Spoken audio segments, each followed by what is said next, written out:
요즘 한국의 학생들은 한글을 읽으면서도 뜻을 잘 몰라서 잘못 해석하는 일이 많다고 합니다. 예를 들어서 두발 자유라는 말을 두 발로 자유롭게 간다라고 해석하고, 족보는 족발과 보쌈의 줄임말로 알고 있고, 선무당이 사람 잡는다라는 것은 서 있는 무당이 사람 잡는다로, 금일 휴업 써 붙였더니 아니 오늘은 금요일도 아닌데 왜 문을 안 여냐고 하고, 모임 안내문 가운데 중식 제공이라고 쓴 것을 중국 음식 제공으로 잘못 오해를 하기도 합니다. 요즘 학생들이 독서를 하지 않고 휴대폰만 많이 사용하면서 문해력, 어휘력에 문제가 생기니까 바른 소통을 잘 이루지 못하게 된다라는 것이죠. 이것은 하나님의 뜻에 대해서도 마찬가지입니다. 많은 그리스도인들이 성경을 읽지 않고 기도하지 않고 그냥 세상에 쏟아지는 정보와 소식들로 꽉 차 있으니까 하나님과 바른 소통이 이루어지지 않고 하나님의 뜻을 바르게 이해하지 못한다는 것이죠. 자, 오늘 우리가 함께 보았던 성경 본문은 전도서입니다. 전도서를 70인역 번역에서는 에클레시아스테스라고 했는데요, 이 말의 뜻은 회중을 모으는 사람 또는 회중에게 말하는 사람이란 뜻입니다. 그러니까 전도서는 하나님의 부르심을 받은 사람들, 즉 믿는 사람들에게 주시는 말씀으로 세상의 허무주의적인 접근이 아니라는 것입니다. 전도서를 쓴 솔로몬은 누구의 아들이죠? 아브라함의 아들? 모세의 아들? 네, 누구의 아들? 말 같지도 않은 걸 물어보니까 대답을 안 하시는군요. 자, 하나님의 마음에 합한 믿음의 영웅 다윗의 아들이 바로 솔로몬입니다. 그는 이전에도 없었고 이후에도 없을 만한 세상의 부귀영화 공명 권세를 다 받아서 누린 왕으로 유명합니다. 자, 오늘 본문 10절에 보니까 무엇인지 내 눈이 원하는 것을 내가 금하지 아니하며 무엇인지 내 마음이 즐거워하는 것을 내가 막지 아니하였으며 라고 말하죠. 한마디로 말하면 내가 하고 싶은 대로 다 했다, 다 해봤다 라는 뜻입니다. 그랬는데 결론이 무엇입니까? 결국 모든 것이 헛되고 무익한 것이었다라고 고백합니다. 세상의 모든 것을 다 가지고 다 누려보았는데도 하나님을 떠난 삶, 하나님과의 연결이 끊어져서 접속이 안 되는 삶이 되니까 헛되고 무익한 삶이 되는 것을 솔로몬은 철저하게 체험하고 나서 그것을 바로 믿는 사람들에게 알려주기 위해서 바로 이 전도서를 쓴 것입니다. 오늘 저는 해 아래가 아니라 해 위의 삶을 살라라는 제목으로 세상이 점점 더 하나님을 오해하게 만드는 말세의 시대를 살아가고 있는 저와 여러분에게 주시는 두 가지 하나님의 은혜를 함께 나누고자 합니다. 첫 번째, 해 아래의 삶. 해 아래의 삶은 결국 헛되다라는 것을 우리가 알아야 됩니다. 자, 헛된 삶은 어디의 삶이라고요? 해 아래의 삶, 해 아래의 삶. 솔로몬은 전도서를 통해서 인생의 삶을 해 아래의 삶과 해 위의 삶이 있다라고 말씀합니다. 해 아래의 삶이라는 것은 결국은 태양, 해를 최고로 여기며 쫓아가는 삶을 이야기하겠죠. 역사 속에서도 각 문학본들을 보면요, 우리가 잘 아는 애굽은 태양신 라, 이것을 최고의 신으로 여기면서 살아왔습니다. 고대 페르시아도 미트라라고 하는 태양신을 섬겼습니다. 일본도 아마테라스라는 태양신을 일본 왕실의 기원을 상징하는 중요한 신이라고 섬기고 있습니다. 하지만 여러분, 태양, 해를 신이라고 아무리 숭배해도 결국은 해 아래의 삶은 유한한 삶이기 때문에 이 땅의 삶, 유한한 이 땅의 삶으로 허무하고 헛될 수밖에 없다는 것이죠. 자, 여러분, 요즘 유행하는 K-드라마에 오징어 게임 전편도 나오고 속편도 나왔다는데 들어보셨습니까? 보신 분도 있으실 거예요. 정직하게 제가 아직도 한 편도 보지 않아서 제가 그것으로 말씀을 못 드리지만, 오징어, 유화 시인이 쓴 아주 짧은 시인 오징어라는 시가 있습니다. 그 시를 통하여 해 아래의 삶을 생각해 볼 수 있습니다. 같이 한번 보면요, 오징어, 눈 앞에 저 빛, 찬란한 저 빛, 그러나 저건 죽음이다. 의심하라 모든 광명을. 여러분, 오징어가 바닷속에 있는데 위에서 비추이는 밝은 빛이 보이니까 그리로 열심히 헤엄쳐서 가는 거 아닙니까? 여러분이 알고 있는 오징어 잡이 배들을 보면 깜깜한 밤중에 밝은 등을 막 달아놓고 환하게 켜서 오징어 잡이를 하잖아요. 바닷속에 있던 오징어들이 밝은 빛을 보고 막 몰려드는 거예요. 능력 있는 오징어는 더 빨리 갑니다. 그런데 빨리 간 순서대로 우리 밥상 위에 올라오는 것 아니겠습니까?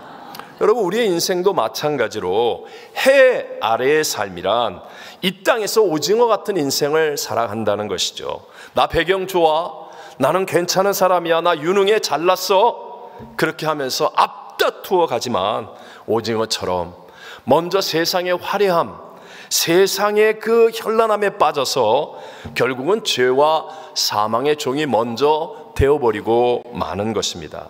자, 일반적으로 해 아래의 삶은요, 오늘의 쾌락을 즐기자고 말하며, 요즘 뭐 욜로족 그러잖아요. You only live once. 인생은 한 번뿐인데 현재를 즐기자.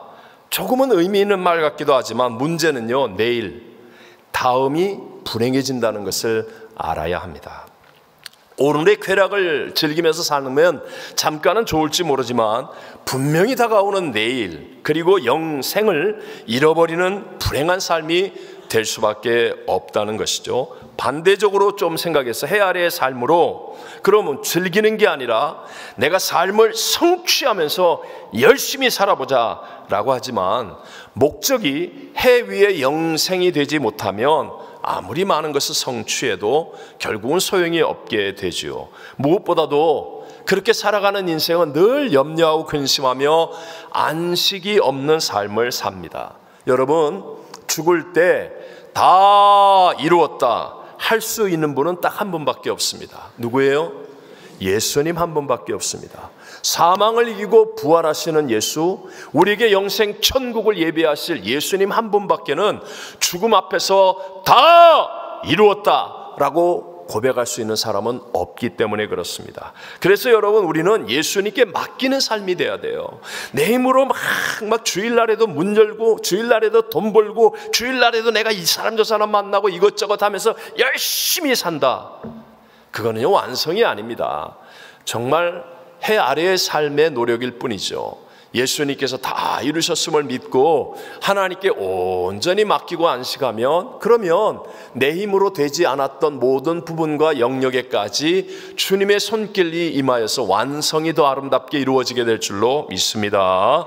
또한 해 아래의 삶은요, 늘 비교하면서 자랑하는 삶을 살 수밖에 없습니다. 솔로몬도 그랬잖아요. 남들과 비교하면서 내가 너희들보다 더 똑똑하잖아, 내가 더 많이 가졌잖아, 그러면서 잠깐은 위로와 약간의 만족도 누릴 수 있었습니다. 하지만 비교의 마음은요, 언제나 건강한 마음이 아니기 때문에 결국은 어떻게 되느냐, 교만해지거나 아니면 열등감에 빠지게 되어집니다. 왜냐하면 저와 여러분을 포함한 모든 인간은 죄성이 있기 때문에 건강한 비교가 안 됩니다. 쉽게 예를 들어서 나의 장점과 다른 사람의 약점과 비교한다든가, 아니면 내 약점과 다른 사람의 장점과 비교하게 되어진다는 거예요.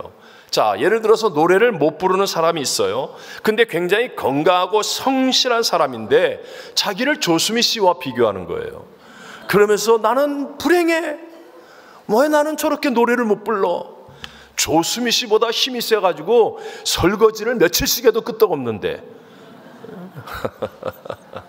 이렇게 정직한 비교가, 정당한 비교가 어떤 경우에도 이루어지지 않는다는 것이죠. 이렇게 해 아래의 삶을 살게 되면 즐기는 것 같고, 아니면 열심히 해서 뭔가를 성취하는 것 같고, 남들과 비교하면서 내가 좀 잘난 것 같거나, 아니면 난 왜 그럴까 하면서 되는 것 같은데 안 되는 삶이 되어질 수밖에 없습니다. 그래서 솔로몬은 그렇게 살고 난 다음에 11절에 이렇게 얘기하는 거예요. 다 같이 한번 읽어보겠습니다. 그 후에 내가 생각해 본즉 내 손으로 한 모든 일과 내가 수고한 모든 것이 다 헛되어 바람을 잡는 것이며 해 아래에서 무익한 것이로다. 아멘. 인간의 힘이라는 것은 결국 유한할 뿐이며 또 내 안에는 욕심이 있기 때문에 우리를 죄와 사망으로 인도할 수밖에 없는 거예요.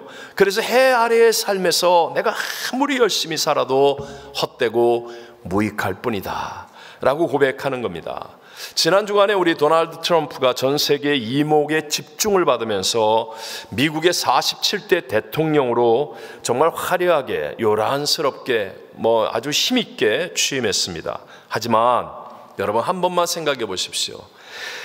해 아래에 최강대국 미국의 대통령이라도 북극의 추위를 막을 수 있습니까? 없습니까?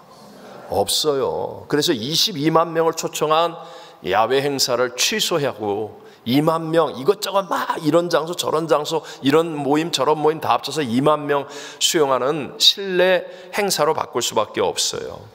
허리케인이나 폭풍을 못 막습니다.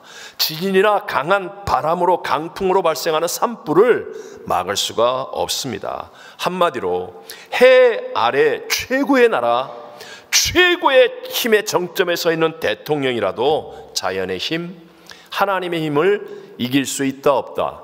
없다라는 것입니다. 그 사실을 깨달은 이 트럼프 대통령은 암살자의 총알에서 생명을 구해 주신 분은 하나님이시라고 고백을 하는 것이고 그러면서 미국의 신앙을 강조하고 하나님을 잊지 않겠다라고 취임식에서 선언한 것이었습니다. 자, 그럼 두 번째로 해 위의 삶은 무엇입니까? 해 위의 삶이란 한마디로 말하면 해 위에 태양을 지으시고 우주와 만물을 다 지으신 하나님과 연결된 삶입니다. 다시 한번 해 위의 삶은 어떤 삶이라고요? 하나님과 연결된 삶이라는 것입니다. 자, 우리가 잘 아는 구약의 요셉을 살펴보면 해 아래의 삶에서는요, 요셉은 노예였습니다. 때로는 누명을 쓰고 감옥에 들어가는 힘 없는 자였습니다. 하지만 그는 해 위에 하나님과 연결된 삶을 사니까 해 아래의 삶이 형통한 자가 되더라 라고 성경은 말하는 거예요. 함께 우리 창세기 39장 3절만 읽어보겠습니다. 그의 주인이 여호와께서 그와 함께 하심을 보며 또 여호와께서 그의 범사에 형통하게 하심을 보았더라. 아멘. 또 신약의 사도 바울, 그는 원래 다소에서 태어나면서부터 로마 시민권을 가진 자였고요. 또 베냐민 족속의 유대인이었습니다. 그는 유대교의 열심 당원이었고 가말리엘의 문화생으로 산헤드린 공회원, 이스라엘의 모든 것을 결정하는 최고 의결기관인 그 공회원 72명 중에 한 명이었습니다. 근데 그가 좀 더 탁월해지기 위해서 열심을 내어 당시의 유대교의 적인 예수 믿는 사람 스데반 집사를 죽이는데 증인이 되기도 하고 또 대제사장의 공문을 받아서 다메섹까지 가서 예수 믿는 사람과 교회를 핍박하려고 했습니다.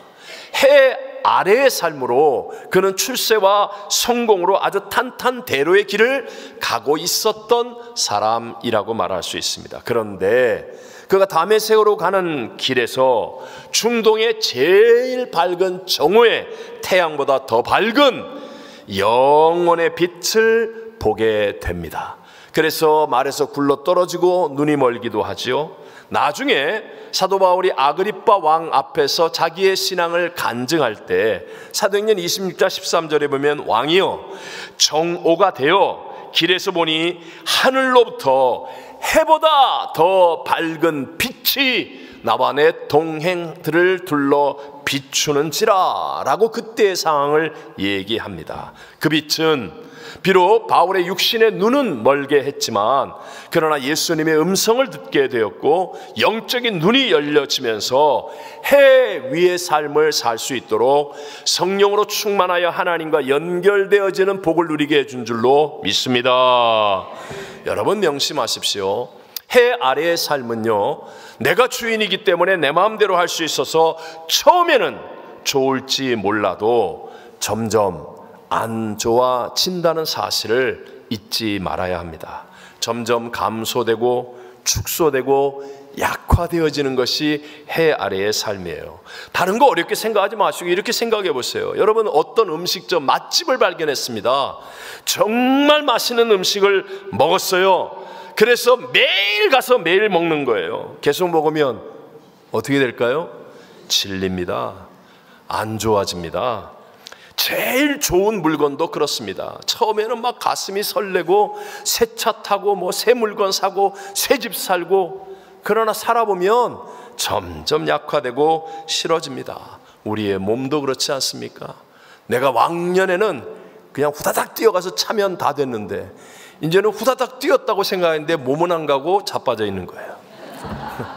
점점 약화되고 우리의 삶도 점점 그럴 수밖에 없다는 것. 반대로 하나님과 연결되어지는 해 위의 삶은 처음보다 갈수록 점점 더 좋아지는 삶이 됨을 믿으시기 바랍니다. 우리가 잘 아는 사울왕과 다윗이 확실한 증인이죠. 처음에는요, 사울은 왕이었습니다. 그래서 다윗을 쫓아다니며 죽이려고 했어요. 아주 강한 자였죠. 다윗은 광야에서 도망다니는 지독하게 약한 자였습니다. 고난과 어려움 속에 몸부림치는 사람이었습니다. 그런데 시간이 흐를수록 해 아래의 삶인 사울은 약해지고 해 위에 하나님과 연결된 해 위의 삶을 사는 다윗은 시간이 흐를수록 점점 더 강하여 갔습니다. 사무엘하 3장 1절에 말씀합니다. 사울의 집과 다윗의 집 사이에 전쟁이 오래매 다윗은 어떻게 돼요? 점점 강하여 가고 사울의 집은 점점 약하여 가니라. 요한복음 2장에서 가나 혼인잔치집 이야기 잘 알잖아요. 포도주가 떨어져서 잔치집의 낭패를 만났을 때 예수님께서 그 자리에 함께 하셔서 물이 변하여 포도주가 되게 하셨습니다. 자, 그 포도주를 맛본 잔치 자리에 있었던 모든 사람들이 다 뭐라고 말했습니까? 요한복음 2장 10절에 보면 말하되 사람마다 먼저 좋은 포도주를 내고 취한 후에 낮은 것을 내거늘 그대는 지금까지 좋은 포도주를 두었도다 하니라. 이 말의 의미가 뭐죠? 해 아래의 사람들은 처음에는 좋은 것을 내다가 갈수록 좋아진다, 나빠진다? 나빠진다라는 거예요. 시간이 지날수록 나빠진다는 거예요. 그런데 하나님과 연결된 해 위의 삶을 사는 사람들은 영원하신 하나님과 연결되었기 때문에 나중인데도 불구하고 더 좋은 것이 나오게 되더라. 혹시 오늘 2부 예배 드리는 분 가운데 지금 광야에서 쫓기는 다윗처럼 내가 너무 약해서 대적과 이 어려움 가운데 있다라고 생각하는 분이 계십니까? 아니면 가나의 혼인잔치집처럼 내 힘으로 해결할 수 없던 문제를 만나서 그것이 경제적인 문제든 질병의 문제든 신분의 문제든 장래의 문제든 이 문제를 만나 낙담하고 낭패 속에서 당황해하는 분이 계십니까? 여러분, 광풍이 있는 배 안에서 주무시는 예수를 깨웠던 제자들처럼 생명을 얻게 하되 풍성히 얻게 하는 예수님과 함께하면 그러면 영광에서 영광으로 하나님과 연결되어서 반드시 복을 받는 삶이 될 것을, 더 좋아지는 삶이 될 것을 믿으시기 바랍니다. 좀 성외에는 담 기쁨 없도다. 날 사랑하신 주 늘 계시옵소서. 기쁘고 기쁘도다 항상 항상 기쁘도다. 나 주께 왔사오니 복주옵소서.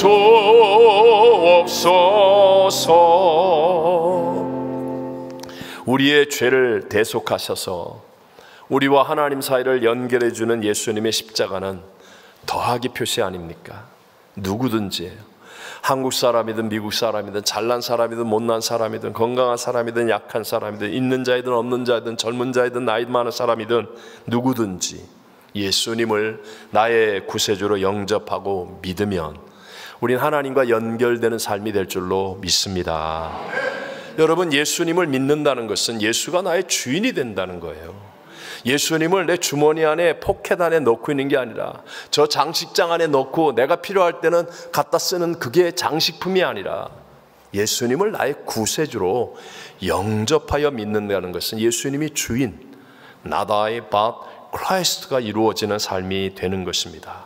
그렇게 되잖아요. not I but Christ가 되어지면 죽기까지 하나님의 말씀을 복종하신 그 예수님이 나로 하여금 하나님의 말씀을 순종하는 삶으로 인도해 주셔서 우리의 삶이 하늘과 연결되어 풍성함을 누리게 하여 주실 줄로 믿습니다. 사도 바울은요, 아까처럼 예수님의 영생의 빛을 보았잖아요. 그리고 난 다음에 음성을 들었습니다. 주님이 말씀하시기를 너로 종과 증인 삼으려 함이니. 그러면서 말씀하시는 거예요. 그 즉시로 바울은 그 말씀대로 순종하는 삶을 살았다는 거예요. 그랬더니 바울의 삶을 통하여 말할 수 없이 풍성한 생명의 열매를 얻게 되고 하나님과 연결되신 해 위의 삶을 사는 복을 누리게 되더라는 것입니다. 예수님은 산상수훈에서 예수님을 따르려고 하는 모든 제자들, 사람들을 향하여 말씀하십니다. 이러므로 그들의 열매로 그들을 알리라. 여러분이 몇 년 교회 다녔느냐, 직분이 무엇이냐가 아니에요. 정말 예수가 영접하여 예수가 내 주인된 not I but Christ로 하나님의 말씀을 순종함으로 열매가 맺어졌느냐, 내 가정에 내가 예수 믿음으로 정말 예수 향기가 나는 열매가 맺어졌느냐, 내 직장과 사업에서, 학업에서, 나의 주변 사람들에게 또 나 자신의 삶에서 예수로 말미암은 열매가 맺어졌느냐. 나더러 주여 주여 하는 자마다 다 천국에 들어갈 것이 아니요 다만 하늘에 계신 내 아버지의 뜻대로 뭐하는 자라야? 행하는 자라야 들어가리라. 내 아버지의 뜻대로 행하는 자라야. 이게 예수가 주인 된 거예요. 예수를 영접한 거예요. 여러분, 교회를 오래 다니면 예수에 대해서 압니다. 그리고 이게 머리로 세뇌가 되어서 이게 영접한 건지 머리로만 아는 것인지 이게 구별이 안 됩니다. 예수 그리스도를 영접하면 내가 때로는 이해 납득 공감이 안 되는데도 불구하고 내 마음속에서 아버지의 뜻대로 행할 수 있도록 인도함을 받게 될 줄로 믿습니다. 영국인 의료 선교사였던 보언 리즈라는 분이 쓴 중국의 가정 예수라는 책에 보면 1920년대 중국 공산당 치하에서도 복음을 중국 전역에 널리 전했던 기독교 공동체 이야기가 나옵니다. 산둥성의 한 시골 마을에 찡띠애닝이라는 형제의 이야기입니다. 그는 전통적인 중국 유교 가정에서 자랐는데 선교사가 세운 감리교 계통의 학교를 다니게 되었어요. 그래서 이제 학교를 다니면서 반장도 하고 장학금도 받으려고 하니까 세례를 받아야 한다는 거예요. 근데 세례를 받으면 반드시 회개하고 예수님을 영접하여서 그때부터는 성경 말씀대로 살아야 한다는 것을 그는 알았습니다. 그런데 자기의 마음과 양심에 한 가지 걸리는 일이 있어요. 그래서 시골에서 부모님들끼리 어렸을 때 결혼을 시킨 아내가 있었는데 그 아내를 그냥 집으로 돌려보낸 일이었습니다. 그는 세례를 받기 전에 고민하며 기도하다가 결심을 하고 아내를 찾아갔습니다. 그리고 아내에게 자초지정을 이야기하고 자기가 이렇게 예수를 이제 영접하고 회개하고 세례받으려고 하는데, 내가 하나님 말씀대로 살아야 되는데 이 일이 걸립니다. 내가 잘못했습니다. 나를 용서해 주시고 나와 함께 살겠습니까? 라고 물었더니 아내가 그러겠다고 말하는 거예요. 그래서 그날 밤중에 짐을 싸서 그냥 아내와 함께 출발하는 거예요. 아내가 해 뜨면 가자고 하는데도 가자고 결단했으니까 바로 시행하자고. 근데 이 아내가 전족이라고 그러죠. 여기 발을 묶어가지고 조그만 발, 전족이라 걸음이 걸어지지 않는 거예요. 그 옛날에 전통적 유교 과정에서 자란 이 분이 아내를 등에 업었어요. 그리고 그냥 밤새 걸어서 집에 와서 그 다음날 세례를 받았습니다. 그리고 아내와 함께 정말 온전한 신앙생활을 하던 중에 성령 세례를 받고 성령의 충만함을 경험하게 되어 말씀대로 순종하는 삶을 살아가는 겁니다. 어느 날 마태복음 19장 21절에 예수께서 이르시되 네가 온전하고자 할진대 내 소유를 가서 내 소유를 팔아 가난한 자들에게 주라. 그리하면 하늘에서 보화가 네게 있으리라. 그리고 와서 나를 따르라 하신 이 말씀이 그의 마음속에 다가왔어요. 고민되었지만 말씀을 순종하기로 하고 부부는 물려받은 재산을, 전 재산을 다 주님께 드리고 그곳에 예배당과 농장을 세워서 가난한 사람들을 살리면서 자연스럽게 공동체가, 그리스도인 공동체가 이루어진 거예요. 말씀대로 살아가는 삶을 사는데 그 공동체 안에 있는 한 분에게 이런 일이 생겼습니다. 그때가 막 전쟁이 일어나서 중국의 공산당과 국부군과 계속해서 막 전쟁을 하는데 난리통이죠. 한 번은 그 전쟁 중에 국부군의 병사 한 사람이 밤중에 와서 하룻밤만 숨겨주고 재워달라고 애원해서 그래서 재워주었는데 이것이 공산당에게 드러난 거, 발각이 되어서 그 집 주인을 사형을 집행하려고 하는데 이제 그 다음날 판사가 와서 재판을 임시로 이렇게 받게 되었어요. 근데 그 사이에 주인이 모르는, 그 집 주인 가장이 모르는 닭이 한 마리 들어와가지고 알을 낳으니까, 그러니 그 가장이 닭의 다리에다가 계란값이라고 이렇게 써가지고 메모와 함께 돈을 넣은 주머니를 닭 다리에 싸매고는, 그리고 판사가 닭을 놓아준 거예요. 자, 판사가 도착했는데 닭 주인이 그 이야기를 하는 겁니다. 닭 주인이 얘기하는 거예요. 이거 보라고, 이렇게 정직한 사람이라고. 그래서 판사가 그를 불러다가 재판하기 전에 묻습니다. 너 어떻게 그렇게 정직할 수 있냐? 그랬더니 예수님을 믿으면 다 그렇게 된다 라고 대답을 했고요. 판사가 감동을 받아서 이렇게 정직한 사람을 내가 본 적이 없다, 사형을 시킬 수 없다, 그러면서 다음날 사형 재판을 취소해버렸다는 거예요.